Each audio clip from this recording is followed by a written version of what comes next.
Live from our 7 Tasmania studios, your nightly news with Kim Miller begins now. Good evening, everyone. The Premier and Treasurer are in the northwest tonight on the final leg of their road trip, selling yesterday's budget to Tasmanians.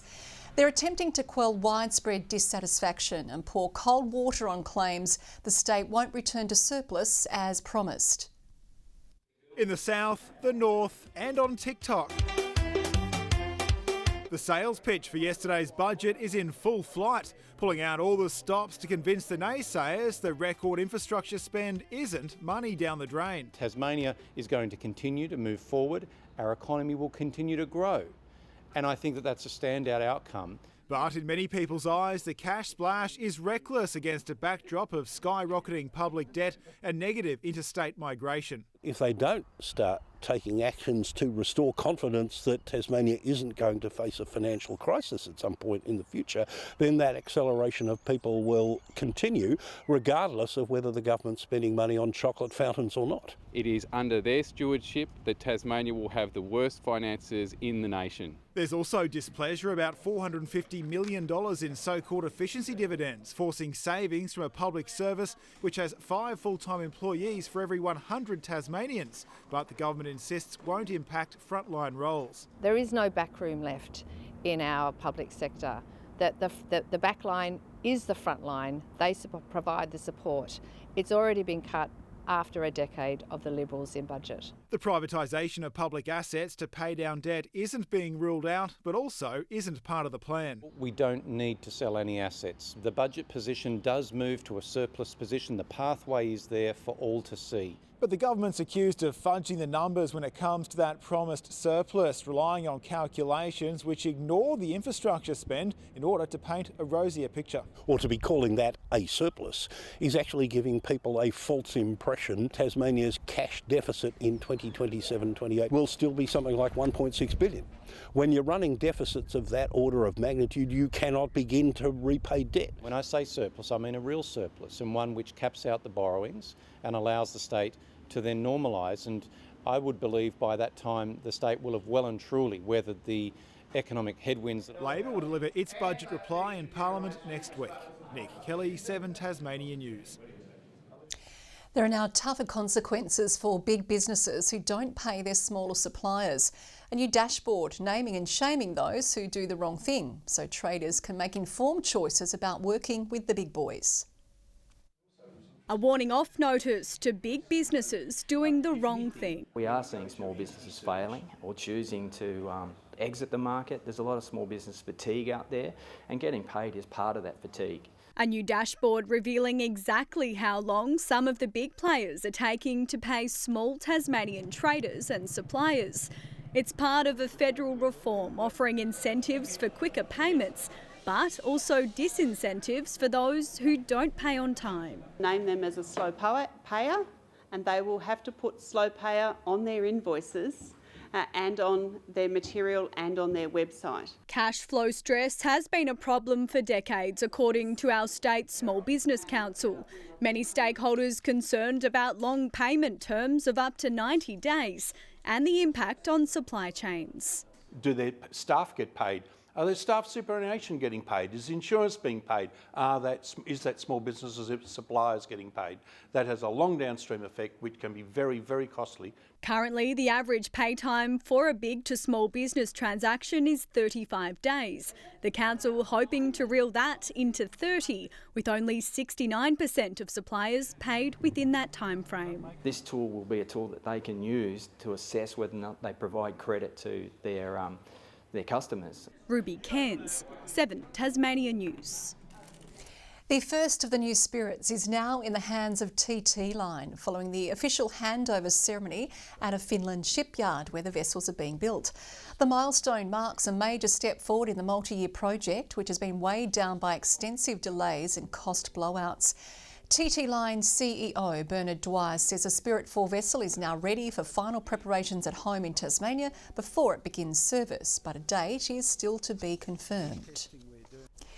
Tasmania is in for an early spring cold snap with temperatures across the state set to drop well below average. With snow expected to settle at 200 metres above sea level, authorities are urging hikers to be prepared. Tasmanians are being warned, don't put away the winter coats just yet. We're set to have an icy blast come over the state with snowfalls down to around 200 metres, particularly in the south and west of Tasmania on Saturday morning. After battling through rain and winds, residents can now expect more snow. Areas south of Hobart will probably be more likely to see the snow at the lowest levels, so flurries to near sea level, possible in the far south. Ranger Ben, a man who knows Coonamble Mount Wellington better than anyone, says planning is essential for people looking to head out in icy conditions. A forecast 25 knots or 40 plus kilometres an hour can easily gust to double that. You really need to generally hope for the best but prepare for the worst. Roads up to the mountain will be monitored daily and closed if necessary. The warning comes after a group of people, including children, was stuck on the summit earlier this month and had to be rescued by emergency crews. 14 out of the 18 people stranded were locals. We really want people to take personal responsibility for planning and executing their trip. You can visit various websites to check out conditions before heading into nature. But the main message is, if you have any doubt, just don't head out. Lily Thompson, 7 Tasmania News.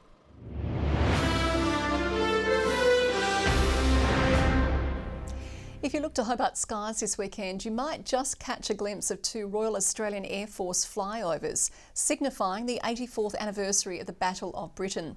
2 Hawk 127 aircraft starting commemorations early today, with flyovers to take place across the Hobart Cenotaph on Sunday morning.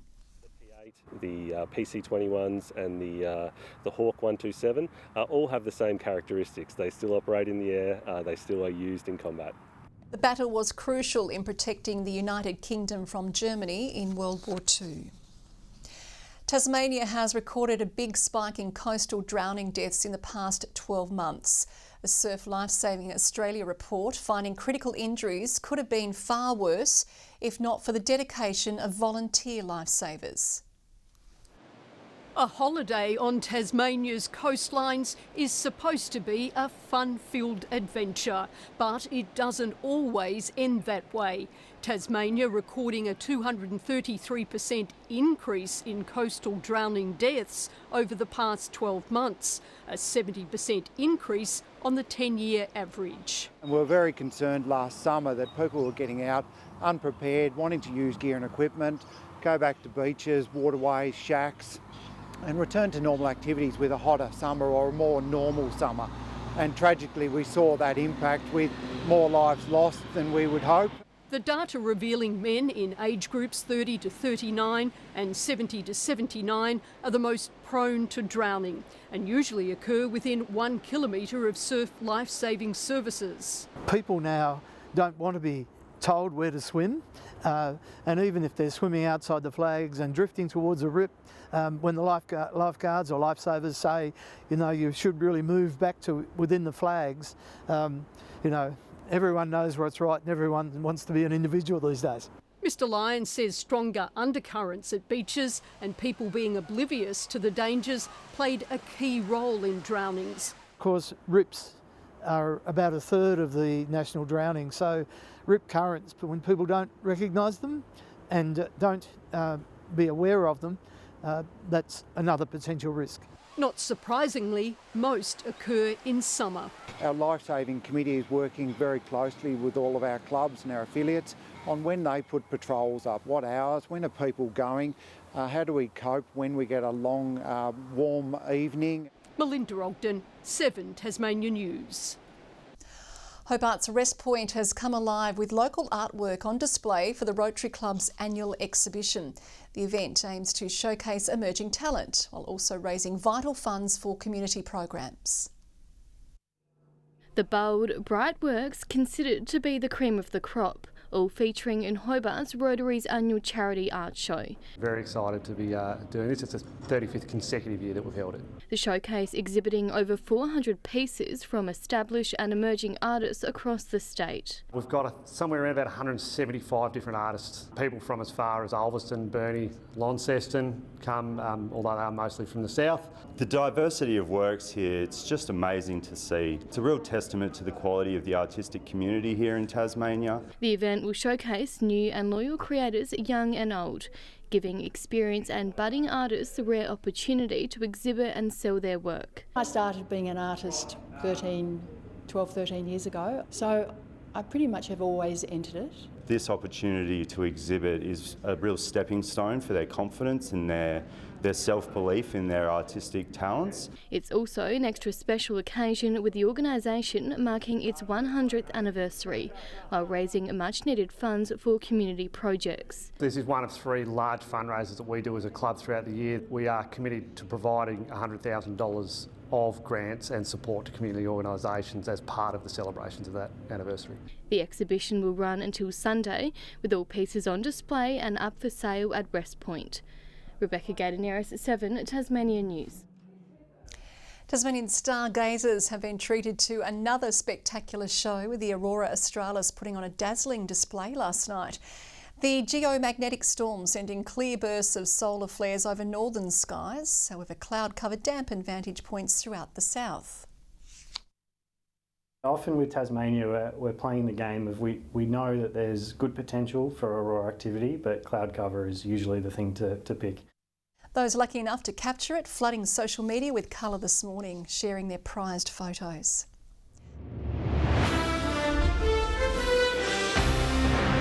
The Jackies are just minutes away from making history as the first Australian club to play the FIBA Intercontinental Cup.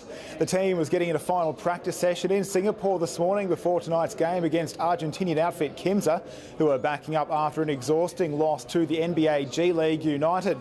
The Jackies, of course, have had a few days to find their feet after back-to-back losses for the Gold Coast NBL Blitz, and they'll be looking for a bit of confidence tonight before they have to face the G League team tomorrow. There are no nerves amongst the reigning SFL premiers as they line up for their 3rd straight grand final. Cygnet drawing on last year's 10-goal comeback against Huonville for confidence against Lindisfarne. The game's never over regardless of what the scoreline is, so obviously we came back from a lot behind last year, which gives us the confidence that we can do anything based on whatever the scoreline is. But Lindisfarne had their own confidence-boosting win against Huonville just last week in the preliminary final.